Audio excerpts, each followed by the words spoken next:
We are finally here. This is my favorite section of the course, and now we're going to start actually attacking.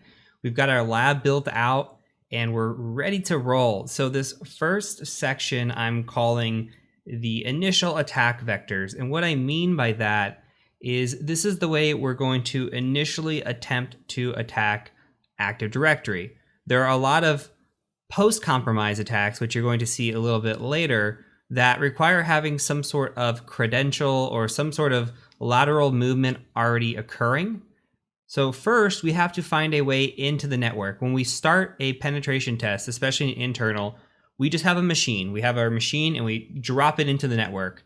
Typically, you're remote, you just RDP into this machine, or maybe you're on site and you're working in front of this computer, but you're just dropped into a network.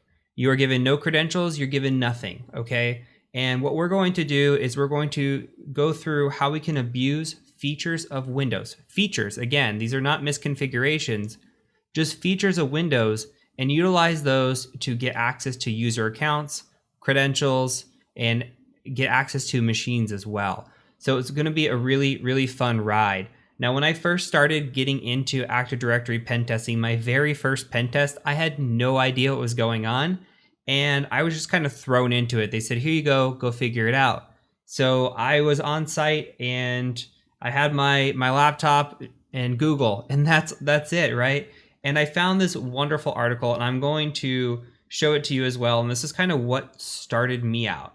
Now, it doesn't really have the how to do it, but it just kind of has the here's what I do. And this is the 2018 edition, so it's a little dated, but most of these attacks are still very, very common.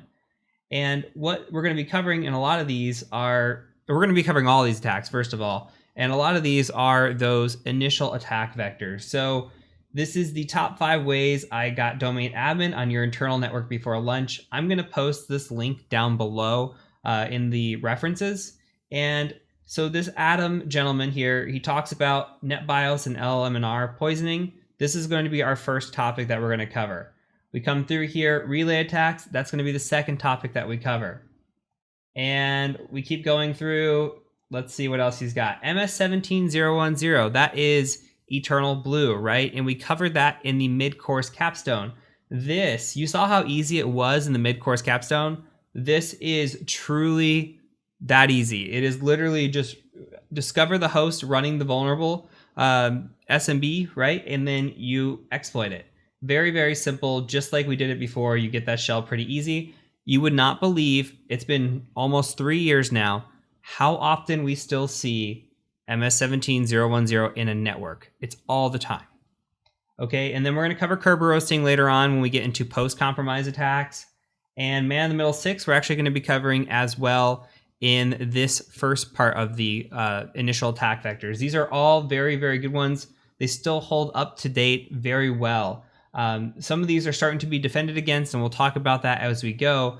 But when it comes to having a good reference point and a good starting point to learn attacks, if you knew these 5 going into an interview, you would have a leg up over just a general candidate. So that's what we're after here, is the practicality of this course and being practical with our attacks, understanding the attacks and the defenses, and getting you ready for that pen test interview. So let's go ahead and move on from here. We're going to get into our first attack, which is going to be LLMNR poisoning. So I'll catch you in the next video.